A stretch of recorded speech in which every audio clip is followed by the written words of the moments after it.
하나님 말씀 같이 봅니다. 우리에게 주신 말씀은 사사기 18장 1절에서 7절까지 말씀입니다. 사사기 18장 1절에서 7절 우리 한 절씩 교독하겠습니다. 제가 먼저 읽습니다. 그때 이스라엘 왕이 없었고 단 지파는 그때에 거주할 기업의 땅을 구하는 중이었으니 이는 그들이 이스라엘 지파 중에서 그때까지 기업을 분배받지 못하였음이라. 단 자손이 소라와 에스타올에서부터 그들의 가족 가운데 용맹스러운 5사람을 보내어 땅을 정탐하게 살피게 하며 그들에게 이르되 너희는 가서 땅을 살펴보라 하며 그들이 에브라임 산지에 가서 미가의 집에 이르러 거기서 유숙하니라. 그들이 미가의 집에 있을 때에 그 레위 청년의 음성을 알아듣고 그리로 들어가서 그에게 이르되 누가 너를 이리로 인도하였으며 내가 여기서 무엇을 하며 여기서 무엇을 얻었느냐 하니 그들에게 이르되 그가 이러이러하게 나를 대접하고 나를 고용하여 나를 자기의 제사장으로 삼았느니라. 그들이 그에게 이르되 청하건대 우리를 위하여 하나님께 물어보아서 우리가 가는 길이 형통하는지 우리에게 알게 하라 하니 그 제사장들에게 이르되 영원히 가라. 너희가 가는 길이 여호와 앞에 있느니라. 같이 읽습니다. 이에 5사람이 떠나 라이스에 이르러 거기에 있는 백성을 본즉 염려 없이 거주하며 시돈 사람들이 사는 것처럼 평안하며 안전하니 그 땅에는 부족한 것이 없으며 그를 누리며 시돈 사람들과 거리가 멀고 어떤 사람과도 상종하지 아니함이라. 아멘. 단지파는 자기들이 정착할 땅을 얻기 위해서 단 자손 가운데 5명의 용맹한 사람을 뽑아 땅을 정탐하게 했어요. 원어로 보면 그냥 막연하게 이렇게 두루두루 다닌 것이 아니라 그 땅을 정탐했다라고 말씀하고 있어요. 그러니까 어떤 땅으로 갈지 분명한 목표를 정해서 그 땅을 향해 정탐하러 갔더라는 거죠. 그 땅을 정탐하러 가던 중에 이 단지파 5 용사들은 에브라임 땅 미가의 집에서 유숙을 하게 돼요. 레위도 미가가 영접을 했죠. 레위 사람이 그 땅에 처음 들어갔을 때 나그네로 그 땅을 갔을 때 미가가 그 레위인을 영접했어요. 그리고 이 단지파 사람들 또 여기 처음 온 사람들인데 그들도 이 나그네를 미가가 또 영접하는 모습을 보게 돼요. 이런 미가의 모습을 보게 될 때, 이 사람 참 하나님 말씀을 잘 지키는 사람처럼 이렇게 보여진단 말이죠. 어떻게 보면 되게 믿음 좋은 하나님 말씀에 잘 순종하는 사람처럼 보인단 말이죠. 신명기 10장 18절에 보면 하나님은 고아와 과부를 위하여 정의를 행하고 나그네를 사랑하여 그에게 떡과 옷을 주시는 분이다 라고 말씀하시고 또 이스라엘 백성들에게 너희는 나그네를 사랑하라 라고 말씀하신단 말이에요. 그렇게 나그네를 잘 영접하고 또 대접하는 모습을 보면 미가는 하나님의 말씀을 잘 지키는 사람인 것처럼 이렇게 보여지는데 우리는 지난번에 미가가 어떤 신앙의 사람인지를 같이 살펴봤어요. 그 미가의 신앙의 중심은 내가 하나님을 기쁘시게 해드리는 어떤 일을 행함으로 말미암아 하나님으로부터 복을 받으려는 그런 신앙이 그의 중심에 있었어요. 근데 문제는 뭐냐면 미가가 하나님을 기쁘시게 해드리는 어떤 행위에 있어서 기준이 없더라는 거예요. 기준이 없어요. 여러분 오늘 말씀처럼 어떤 때는 나그네를 잘 영접하고 대접해요. 하나님의 말씀에 잘 순종하는 것처럼 보여져요. 그런데 어떤 때는 레위 사람을 자기 멋대로 제사장을 삼고 자기 집을 하나님의 성전으로 삼고 이 레위 사람을 통해서 하나님의 뜻을 물으려 하고 이런 일을 한단 말이에요. 그리고 이것을 하나님이 기뻐하셔서 이 일을 행한 나를 하나님께서 복을 주실 거라는 그런 믿음을 갖고 있더라는 거죠. 여러분 왜 이런 일이 일어나냐 하면 신앙생활에 기준이 없는 거예요. 기준이 없는 거예요. 정확히 말하면 신앙생활의 기준이 누구에게 있어요? 나에게 있는 거예요. 나에게.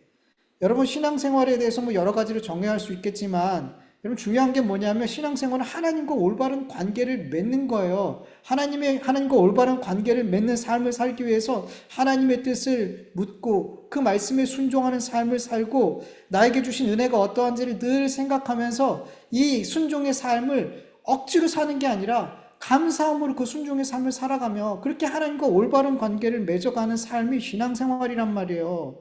그런데 이 신앙생활의 기준을 나에게 뒀어요.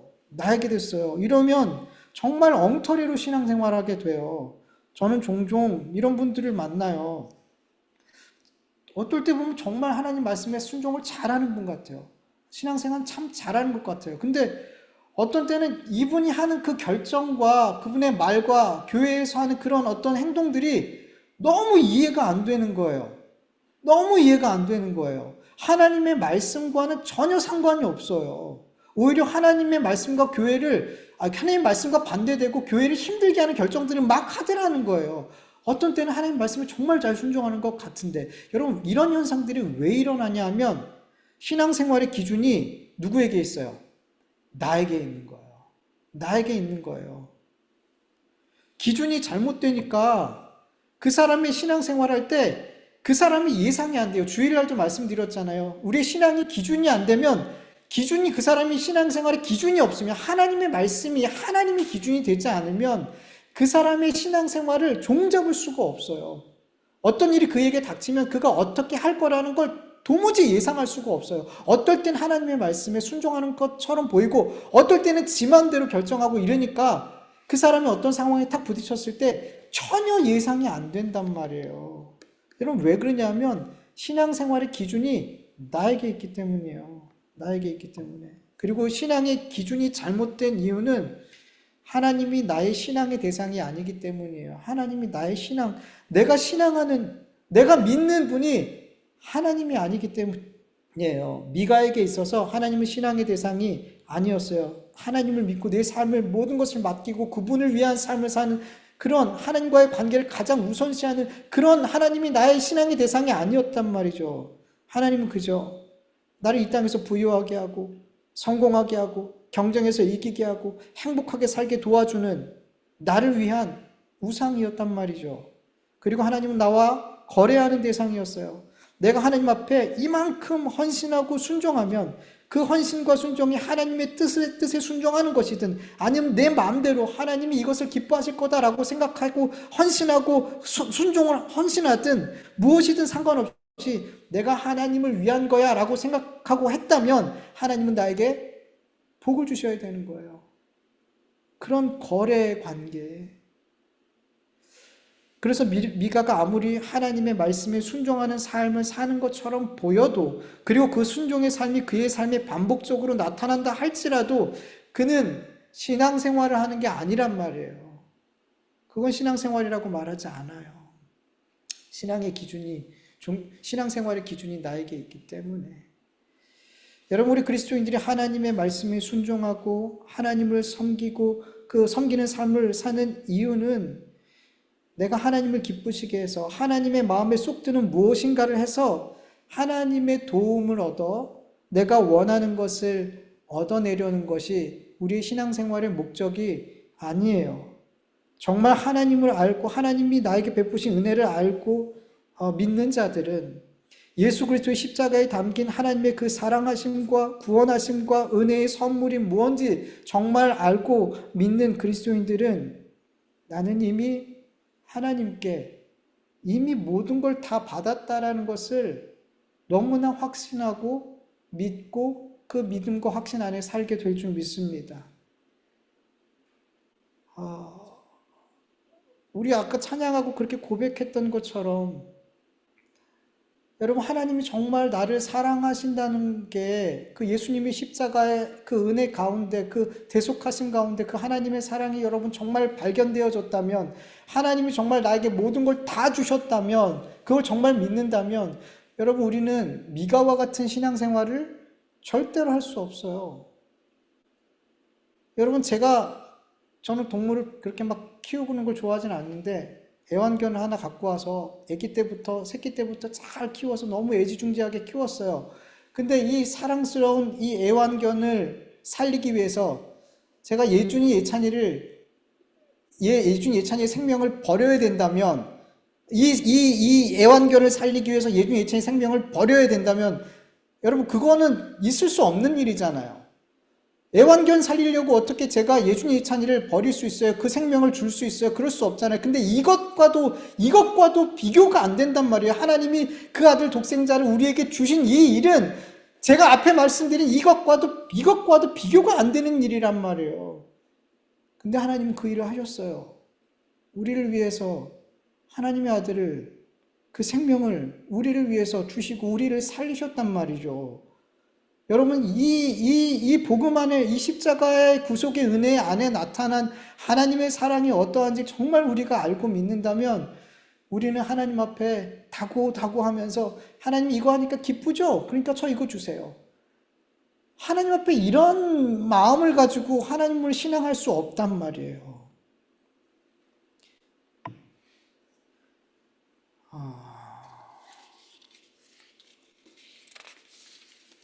근데 너무 많은 그리스도인들이 하나님 앞에 뭔가 못 받은 것처럼 신앙생활해요. 하나님은 다 주셔서 난 너한테 더 이상 줄 거 없어 이러시는데 우리는 하나님 앞에 하나님 뭐 주셨어요 저한테? 아직 저한테 주실 거 너무 많아요. 저 이것도 필요하고요 저것도 필요하고요. 하나님 너무 필요해요. 그러니까 하나님 제가 하나님 기뻐하시니 할 테니까 제가 원하는 것 좀 주세요. 이게 신앙생활하는 데 있어서 너무 중요한 것이 돼버렸어요. 이런 패턴이. 아니에요, 여러분. 우린 이미 다 받았어요, 이미 다 받아서 사실은 하나님이 내 평생토록 내 기도에 하나도 응답해 내가 원하는 그 기도 제목 가운데 하나님이 나에게 단 한 가지도 응답하시지 않아도 우리는 하나님 앞에 절대 서운해하지 않아도 되는 인생을 살아가고 있는 거예요. 하나님은 너무나 귀한 것을, 가장 중요한 것을 더 이상 우리가 뭔가 구하지 않아도 될 만큼 하나님은 우리에게 다 주셨기 때문이에요. 이걸 정말 아는 사람들은, 이걸 정말 믿는 사람들은 이것 때문에, 이 은혜 때문에 감사함으로 평생토록 하나님과 함께하는 삶, 하나님과 올바른 관계 안에 살려고 애쓰는 삶을 사는 거예요. 먹든지 마시든지 정말 하나님을 영광스럽게 해드리고 싶은 삶을 사는 거고, 살든지 죽든지 내 삶을 통해서 주님이 존귀하게 되고 높아지게 되는 그 삶을 목적 삼고 살아가게 된단 말이에요. 정말로. 여러분, 저와 여러분의 신앙의 동기가, 하나님을 섬기는 동기가 미가와 같지 않기를 간절히 원합니다. 늘 깨어서 내가 왜 하나님을 섬기는 삶을, 하나님의 말씀에 순종하는 삶을 살아야 되는지를, 그 동기를 늘 잘 확인할 수 있길 간절히 축원합니다. 그리고 신앙생활의 기준이, 우린 잘못하면 금방 내가 돼버려요. 내가 돼버려요. 여러분 지금 이 시간 예배 왜 드려요? 여기 왜 있어야 돼요? 왜 하나님께 찬양하고 왜 기도해야 돼요? 저는 이곳에서 왜 말씀을 전해야 돼요? 주님을 위해서잖아요. 이 일을 주님이 기뻐하시기 때문이잖아요. 이 시간을 통해서 주님과 함께하는 시간이 우리에게 기쁨이 되고 우리에게 영광스러운 시간이기 때문이잖아요. 이렇게 예배를 드려야지 하나님께서 내게 뭔가를 해주실 것 같으니까.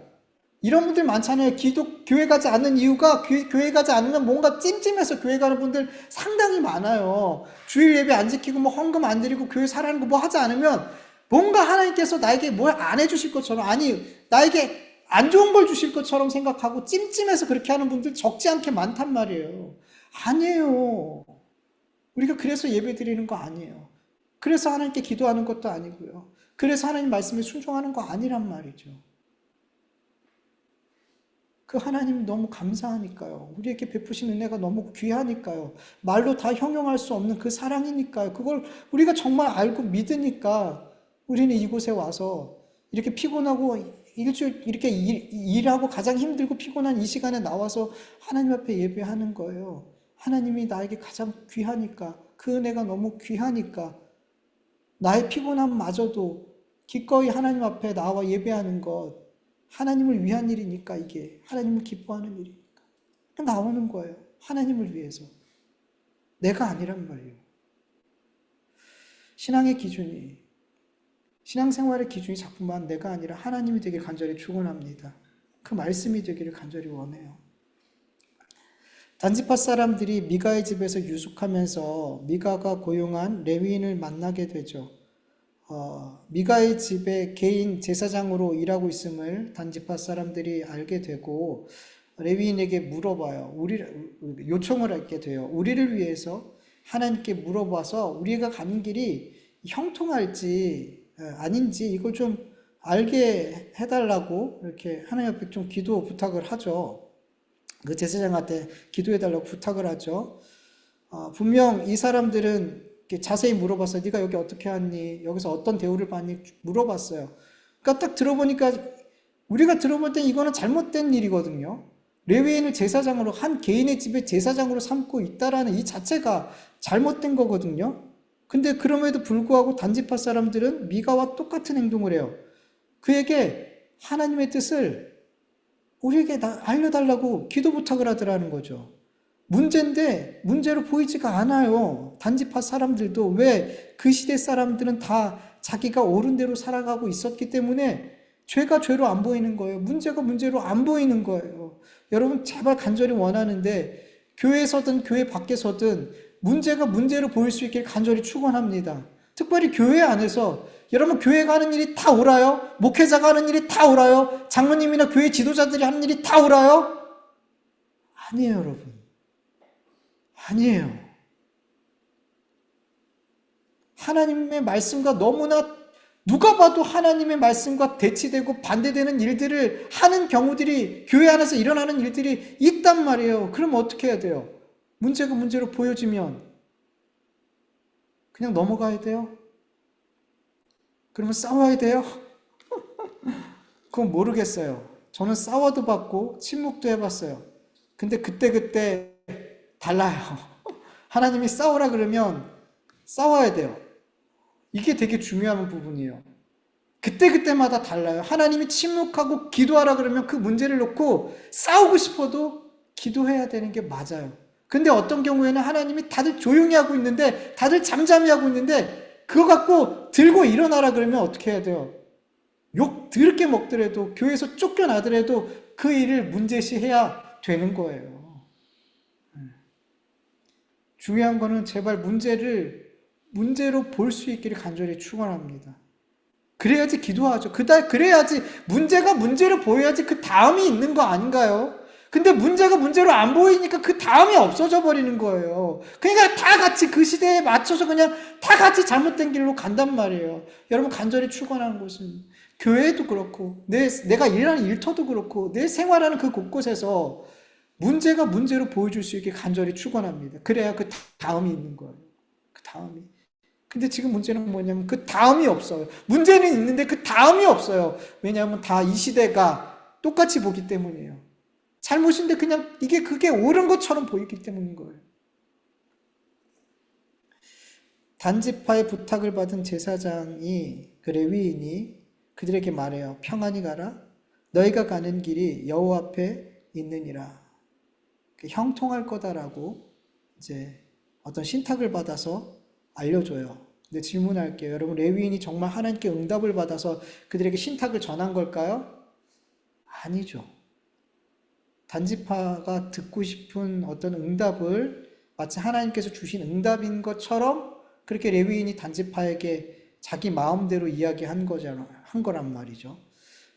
여러분 예레미야 14장 14절을 보면 여호와께서 내게 이르시되 선지자들이 내 이름으로 거짓 예언을 하도다. 나는 그들을 보내지 아니하였고 그들에게 명하거나 이르지 아니하였거늘 그들의 거짓 계시와 점술과 헛된 것과 마음의 거짓으로 너희에게 예언하는도다 라고 말씀하고 있어요. 여러분 하나님은 하나님께서 세우시지 않은 자들에게 말씀하지 않으세요.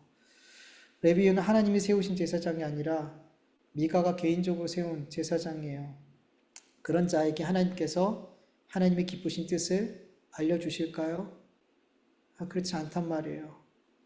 그래서 이 레위인이 하는 말은 하나님께 받아서 전하는 말이 아니라 그가 하고 싶은 말을 했던 거예요. 자기 말이라는 거죠. 그러면서 하나님의 말씀인 것처럼 말하더라는 거죠. 여러분 성경을 보면 거짓 선지자들의 동일한 외침이 뭐냐 하면 뭘까요? 예레미야서도 반복해서 나오는데 평안이 없는데 평안하다, 평안하다 라고 외치더라는 거죠. 그러나 하나님께서 보내신 진짜 선지자들은 뭐라고 외쳐요? 회개하라고.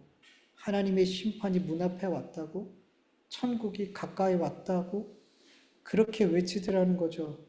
여러분 거짓 선지자들은 끊임없이 사람들이 듣고 싶어하는 말을 하나님의 말씀인 것처럼 그렇게 평안하다고 선포하지만 진짜 선지자들은 하나님의 심판과 회개와 주님의 다시 오심, 하나님의 백성들이라고 하는 자들이 정말 듣고 싶지 않은 말들을 선포하더라는 거죠. 이사야에게 하나님께서 하나님의 말씀을 전하라고 했을 때 그들은 안 들을 텐데요. 하나님께서 뭐라고 그래요? 듣든지 아니 듣든지 너는 가서 전해. 하나님의 백성들인데 하나님의 말씀을 듣고 싶어 하지 않아요. 그러나 진짜 선지자들은 하나님의 백성들이 듣고 싶지 않는 말씀을 전하더라는 거죠. 여러분 하나님의 백성이 아닌 자들은 백성이라고 하지만 진짜 하나님의 백성이 아닌 자들은 평안하다 평안하다라는 선포를 듣기 위해서 모일 거고요. 진짜 하나님의 백성은 하나님의 심판의 외침 가운데 가슴을 치면서 어찌할꼬 하면서 모이게 될 줄 믿습니다. 여러분 심판은 죽은 다음에 오는 게 아니에요. 이 땅에서 이미 하나님의 심판은 임했어요. 요한복음 13장 3장 18절을 보면 그를 믿는 자는 심판을 받지 아니할 것이요 믿지 아니하는 자는 하나님의 독생자의 이름을 믿지 아니함으로 벌써 심판을 받은 것이다. 벌써 이 땅에서 심판이 하나님의 심판이 이 땅에 그냥 임해버린 거예요. 이 땅에 살아있는 동안에. 죽은 후에 임하는 게 아니란 말이에요. 여러분 디모데후서 33장 3절에서 4절을 보면 세 번역으로 보면 제가 잘못 썼어요. 34장은 없죠. 3장 3절에서 4절을 보면 때가 이르면 사람들이 건전한 교훈을 받지 않으려 하고 귀를 즐겁게 하는 말을 들으려고 자기의 욕심에 맞추어 스승을 모아들일 것이다. 그들은 진리를 듣지 않고 꾸민 이야기에 귀를 기울일 것입니다. 아멘. 진리의 복음, 생명의 복음을 사람들이 듣고 싶지 않아요. 정확히 얘기하면 하나님을 믿는다고 하는 자들이 듣고 싶어 하지 않아요. 자기의 귀를 즐겁게 하는 거짓 복음을 듣고 싶어 하고 그런 복음을 듣는 자들을 모으고 따라다니더라는 거죠. 이거 자체가 뭐냐면 하나님의 심판이 임한 거라는 거예요.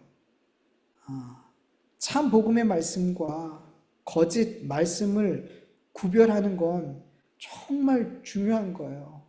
정말 중요한 거예요. 왜냐하면 우리의 구원과 심판과 연결되어지거든요.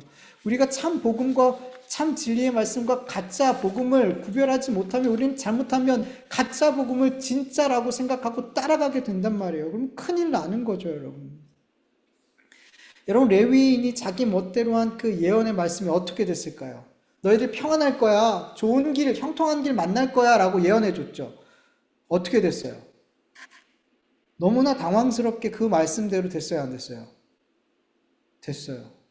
7절 말씀 보면 그 말을 듣고 그 5사람이 라이스로 가게 되는데 이에 5사람이 떠나 라이스에 이르러 거기 있는 백성을 본즉 염려 없이 거주하며 시돈 사람들이 사는 것처럼 평온하며 안전하니 그 땅에는 부족한 것이 없으며 부를 누리며 시돈 사람들과 거리가 멀고 어떤 사람과도 상종하지 아니함이라. 그들이 어떤 정탐하려고 한 땅에 딱 갔더니 거기 살고 있는 사람들이 너무 평안하게 살고 있는 거예요. 그들을 공격할 사람들이 주변에 아무도 없는 거예요. 그들은 그렇게 서로 그들 안에서 평안하게 안전하게 부유하게 너무 잘 살고 있는 그들을 만나게 된 거예요. 미가에 있는 이 레위 사람의 말처럼 그렇게 정말 형통한 사람들을 형통한 곳을 찾게 된 거죠. 만나게 된 거죠. 여러분 이 단지파 이 사람들은 이제 이 미가에 있는 제사장 이 레위인의 말을 신뢰하게 될까요? 안 될까요? 신뢰하게 될 거죠. 신뢰하게 되죠. 그의 말대로 됐으니까. 근데 여러분 이게 복일까요? 심판일까요? 심판이라는 거예요. 심판이라는 거예요. 그들의 죄 가운데 그 거짓 말씀 가운데 계속 머물게 하려는 하나님의 심판인 거예요. 여러분 18장 말씀 계속 보면 결국 단지파는 이 미가의 집에 있는 레위인을 자기 지파 제사장으로 삼게 돼요. 다음 주에 나누겠지만 자기 한 개인의 제사장이 아니라 단지파의 제사장으로 삼게 돼요. 왜요? 그를 신뢰했으니까. 그는 하나님의 말씀을 받아 전하는 제사장이라고 믿었으니까. 이 레위 제사장은 하나님의 말씀을 받아 전하는 것이 아닌 자기 말, 사람들이 듣고 싶어하는, 단지파 사람들이 듣고 싶어하는 말을, 거짓말을 하나님의 말씀처럼 했단 말이에요. 이 말씀을 믿고 따라 사는 단지파, 이렇게 자꾸 자기들이 듣기에 좋은 말을 하면서 하나님의 말씀인 것처럼 전하는 이 레위 사람들의 말을 따라서 사는 이들에게, 여러분 이게 어떻게 복이냔 말이죠. 이게 어떻게 복이냔 말이죠. 저주죠. 단지파에게 복은 이 거짓, 자기 마음속에 있는 말을 하는 이 거짓 제사장, 이 레위인의 예언의 말이 틀렸어야 되는 거예요. 그래갖고 그 사람의 말이 틀려서 저 사람은 믿을 게 못 돼. 그리고 그 사람과 동행하지 않는 거예요. 그 말을 따르지 않는 거예요. 그게 복이에요. 그 사람들에게는 오히려 복이라는 거죠. 그런데 하나님께서는 이 거짓 예언을, 이 레위인이 자기 멋대로 짓거린 단지파 사람들이 원하는 말로 그렇게 하나님 말씀처럼 예언한 그 예언을, 거짓 예언을 하나님은 이루어 주시더라는 거죠. 왜? 그렇게 거짓말을 하고 거짓말을 따르는 자들이 계속해서 하나님의 심판 안에 머물게 하려는 하나님의 계획이라는 거, 하나님의 뜻이라는 거예요. 여러분 구약의 말씀을 보면 거짓 선지자들이 계속 활동하며 참 선지자들을 대적하는 장면들을 자주 보게 돼요. 근데 여러분 이렇게 거짓 선지자들을 왜 백성들은 계속 지지하는 걸까요? 여러분 거짓 선지자들을 백성들이 계속 지지해요. 이유가 있어요, 여러분.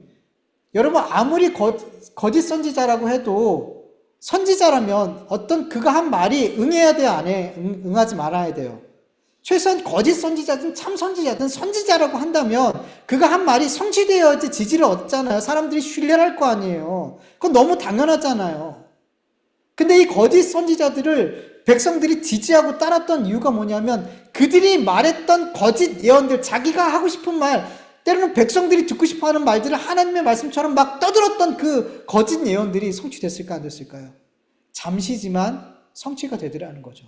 평안하다 평안하다 외쳤는데 정말 평안한 일들이 있더라는 거죠. 그러니까 그 거짓 예언자들을 지지하고 따르더라는 거예요. 근데 그때 참 예언자들은 아니야, 이거 평안한 거 아니야, 너희들 조금 있으면 심판받아, 이건 거짓 평안이야 라고 외치니까 사람들은 어때요? 듣고 싶지 않은 거예요. 너가 가짜야, 너가 가짜야. 참 예언자들한테, 참 선지자들한테 오히려 그들에게 가짜라고 말하더라는 거죠. 조용하라고 말하더라는 거죠. 그래서 거짓 선지자들은 더 기고만장하게 참 선지자들을 때리며 그들을 핍박하며 그들의 말을 무시하더라는 거죠. 근데 결국에 보니까 거짓 선지자들의 그 예언은 잠깐 이루어진 것 같았는데 결국에 가보니까 다 거짓말이었다는 게 드러나더라는 거죠. 참 선지자들이 말했던 그 예언의 말씀들이 다 성취가 되더라는 거죠. 근데 하나님께서 그렇게 거짓 선지자들의 말을 사람들이 지지하고 따르게 했던 이유는, 그 거짓 선지자들이 했던 그 말들이 순간순간 성취되었던, 하나님께서 그렇게 하게 만드셨던 이유는 뭐냐면 그들이 다 거짓말을 하고 그 거짓말을 즐겨 듣는 그 모든 자들이 하나님의 심판 안에 계속 머물게 하려는 하나님의 뜻이라는 거예요. 그래서 하나님의 심판은 이미 이 땅에 임하고 있더라는 거죠. 여러분 정말 신들린 무당들은 용해요. 저희 이모 할머니가 용한 무당이셨어요. 저희 집에서, 제가 살던 집에서 1분도 안 되는 거리에서 살고 계셨는데 정말 전국 각지에서 점을 보러 사람들이 왔고 너무 많은 사람들이 와서 저희 어머니까지 동원돼서 음식을 해대고 했어요. 신내림을 받은 무당들은 정말 귀신같이 사람들의 과거를 다 맞춰요. 사람들은 나의 과거를 맞추는 그 무당이 나의 미래도 맞출 거라고 생각해요. 사람들은 그렇게 믿어요. 근데 정말 그럴까요? 가끔씩 막 연예인들 전 보는 거 나오잖아요. 그래서 막 그 전 보는 일들이 뭐 몇 년 후에 뭐 3년 후에 뭐 어떻게 잘 될 거야. 근데 그런 일 정말 일어나면 또 그게 신문에 나요. 그때 무당이 그렇게 얘기했더니 진짜 그렇게 됐다. 이렇게 막 나오거든요. 여러분 신들렸던 무당이었던 사람이 예수님을 믿고 간증하는 내용을 들어봤는데 한 사람의 미래에 대해서 여러 무당이 점을 보는데 어떻을까요, 여러분? 다 틀리더라는 거예요. 한 사람을 놓고 여러 무당이 그 사람에게 일어날 미래에 대해서 이야기하는데 다 다르더라는 거예요. 여러분, 우리 인간 각 사람의 미래와 크게는 이 역사를 주관하시고 운행해 가시는 건 하나님이세요. 정확히 말하면 무당에게 역사는 귀신이 할 수 있는 영역이 아니에요. 우리의 내일은 하나님밖에 몰라요. 귀신도 몰라요. 그런데 여러분, 무당이 내 미래에 대해서 말했는데 그대로 성취가 됐어요. 그러면 그 사람에게 무당은 이제는 우리로 따지면 하나님이 돼버리는 거예요.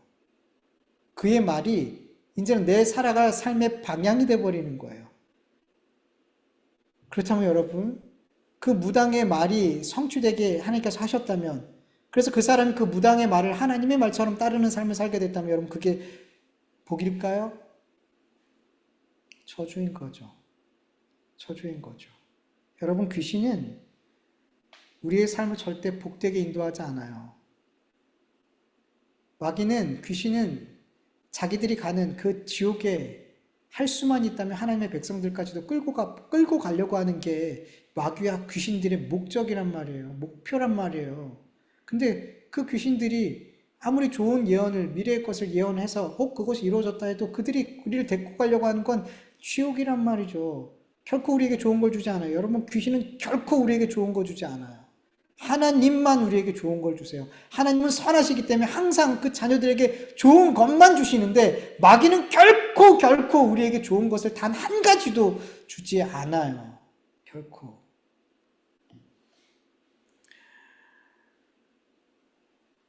여러분 여러분 교회 안에서도 거짓 복음, 세상의 말들을 참 복음처럼 전하고 사람들이 듣고 싶어하는 평안하다, 평안하다. 아무 일 없을 거야, 아무 일 없을 거야. 그렇게 잘못하고 있는데도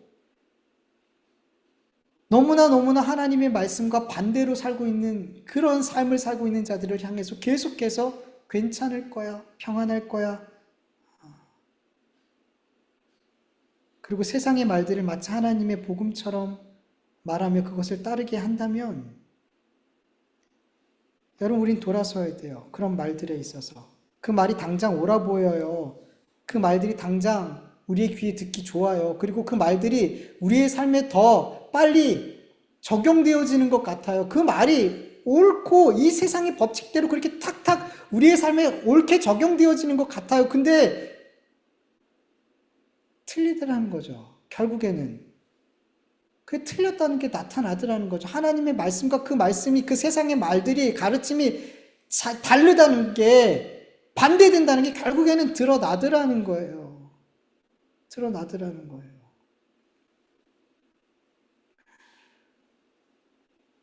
여러분 점점 사람들이 교회 안에서도 그렇지만 싫은 얘기를 듣고 싶어 하지 않아요. 싫은 얘기를 듣고 싶어 하지 않아요. 교회 와서까지 왜 이렇게 피곤하게 하냐는 거예요. 교회에 와서까지도 왜 이렇게 마음이 무겁게 하는 말씀을 하냔 말이에요. 교회 와서도 왜 내 보고 싶지 않은 죄를 자꾸 들추냔 말이죠. 교회 오면 좀 그래도 한 주간 힘들고 지치고 좀 괴로운 삶을 살고 좀 지친 삶을 살았는데 교회에서 좀 위로도 해주고 잘 된다 말도 좀 해주고 복 받을 거라고 좀 말 좀 해주고 좀 위로가 되고 힘을 얻을 수 있는 그런 말 좀 해주지 왜 여기까지 와서도 이렇게 힘든 말씀을 들어야 되냐라고 생각하는 분들도 있단 말이죠. 사실은 많단 말이죠. 그래서 목회자들이 사실은 평안하지 않는데, 그들의 영혼이, 그들의 영적 상태가 평안하지 않는데, 평안하다, 괜찮다, 그들을 위로하고 거짓말을 하는 경우들이 있더라는 거예요. 이런 말들에 대해서 우린 돌아서야 될 줄 믿습니다. 여러분, 어느 시대든 구약에도 그렇고 신약 시대도 그렇고 교회 시대, 그리고 앞으로도 여러분 교회 안에서 증거되는, 물론 위로의 말씀도 축복의 말씀도 다 전할 수 있죠. 그런데 교회 안에서 정말 많이 선포되어져야 되는 말씀들은 우리의 죄를 돌아보게 하고, 우리의 삶이 지금 하나님과의 관계가 어떠한지를 보게 하고, 제가 주일날도 말씀드렸지만 말씀은 거울이라 그랬어요. 거울이에요. 이곳에 와서 내 모습이 어떤지 보는 거예요. 잘 봐야 돼요.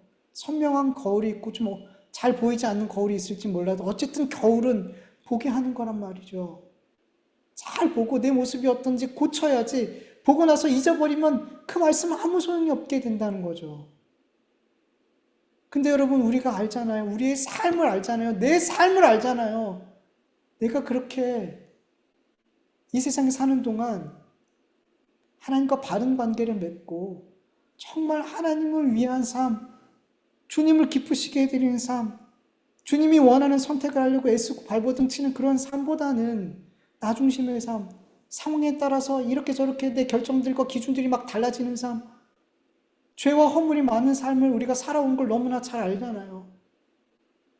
그래서 이 말씀 시간은 사실은 우리의 모습이 어떠한지를, 그리고 이 연약하고 죄 많은 우리의 이 악함을 여전히 덮고 계시고, 그럼에도 불구하고 우리를 사랑하시고, 그럼에도 불구하고 우리와 동행해 주신다 약속하시는 그 하나님을 바라보고, 내 죄를 회개하고 하나님을 바라보고 그래야 되지 않겠냔 말이죠.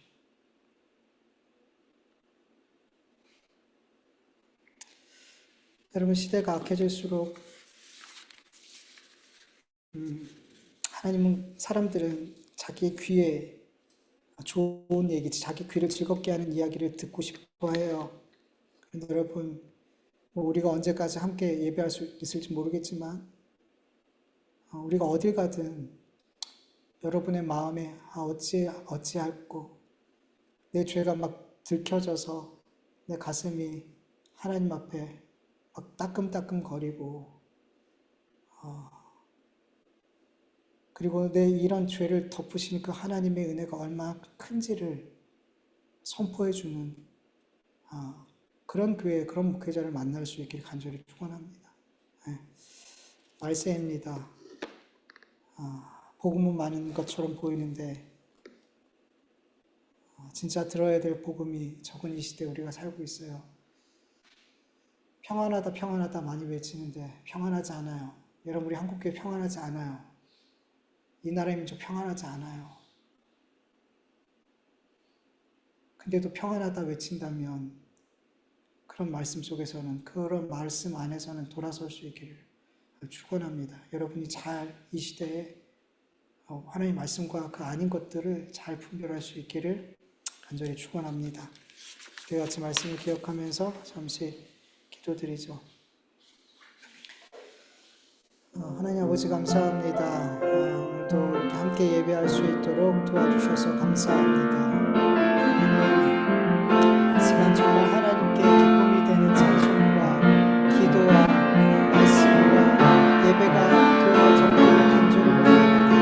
하나님, 우리에게 어떤 것을 가지고 하나님을 기쁘시게 할 수 있겠습니까?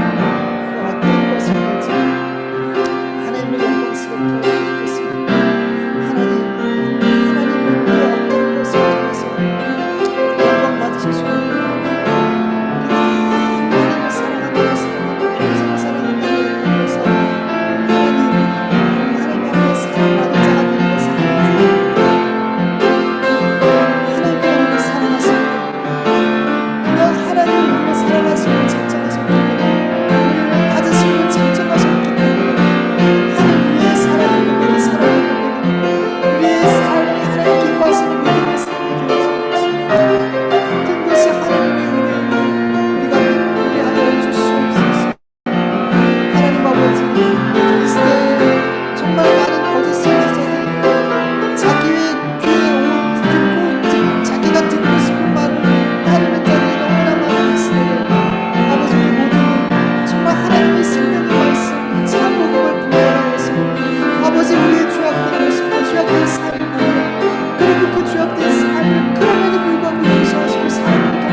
하나님 감사합니다.